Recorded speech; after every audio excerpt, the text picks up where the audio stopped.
नारायण नारायण। आपका स्वागत है हमारे आज के ब्लॉग में। तो आज शाम के स्नैक्स में हम खा रहे हैं कॉर्नफ्लेक्स। कैसे है मिक्कू?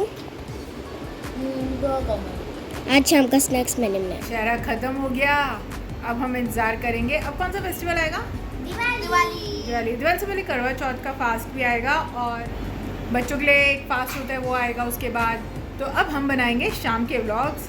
पर आज हम कुछ बना नहीं रहे हैं। आज हमने शाम को कोई एक्टिविटी नहीं करी क्योंकि हम इतने दिन लगातार बाहर गए ना, हम थक गए। तो आज हम घर में रेस्ट कर रहे हैं, टीवी देख रहे हैं। पर हाँ, आज से हमने रामायण की कहानी शुरू करी है जो कि हमारी दिवाली तक पूरी हो जाएगी। तो हम अब से डेली क्या करेंगे? रामायण बच्चों स्टाइल, जो कि बच्चों को समझ में आए और एंटरटेनिंग लगे, जिससे कि हमें पता चले कि रामायण में क्या क्या हुआ। रामलीला से हम आधे में उठ के आ गए थे।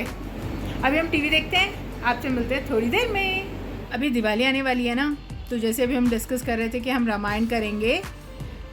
हमारा मतलब हमें होता है कि हम सोने से पहले कुछ बातें कर ले। बेकार की बातें करने से बेटर है कि हम कोई स्टोरी कर लेते हैं, जिससे बच्चों को नींद भी अच्छी आती है और कुछ बातचीत भी हो जाती है और बच्चों को हमारे कल्चर के बारे में भी पता चलता है। रामायण को हम स्टार्ट कर रहे हैं भगवान राम के जन्म से। बहुत समय पहले अयोध्या में राजा दशरथ थे। उनकी 3 रानियां थी, कौशल्या, सुमित्रा और कैकई। राजा दशरथ के यहाँ बहुत दुख था क्योंकि उनके यहाँ कोई बेबी ही नहीं था। एक दिन राजा ने अपने गुरुओं और ब्राह्मणों की सलाह से यज्ञ किया। जब उन्होंने यज्ञ करा तो यज्ञ से जो यज्ञ करने के बाद जो उन्हें फल मिला, उसमें राम भगवान पैदा हुए उनके घर। राम भगवान बहुत ही सुंदर, दयालु और बुद्धिमान थे। माँ कहाँ जा रहे हो? और उनके साथ ही उनके भाई लक्ष्मण, भरत और शत्रुघ्न भी पैदा हुए।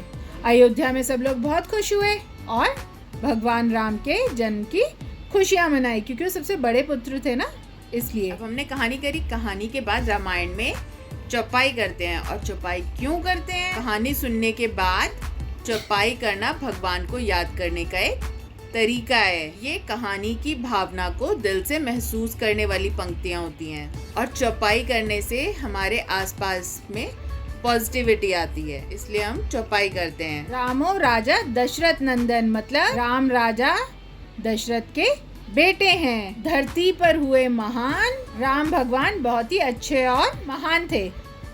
सुरनर द्रवित हृदय सब, इसका मतलब लोग और देवता बहुत खुश हुए। भव्य जन्म उनका ध्यान, सभी ने उनके जन्म की बहुत खुशी मनाई। तो हमने आज रामायण हम यहीं तक ही करेंगे क्योंकि थोड़ा थोड़ा पार्ट करेंगे ना, और फिर सोना भी होता है, थक जाते हैं।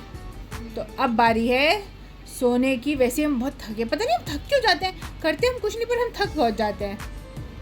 तो अब बच्चा पार्टी करेगी। पहले मंत्र फिर आराम, ठीक है? अब बारी है मंत्र की। नारायण नारायण नारायण नारायण। हमने मंत्र 11 टाइम्स कर लिए हैं। आप भी आइए और हमारी यूट्यूब फैमिली में जुड़ जाइए। हमारी वीडियोस को लाइक करें, चैनल को सब्सक्राइब करें। मिलते हैं नेक्स्ट व्लॉग में, तब तक के लिए नारायण नारायण।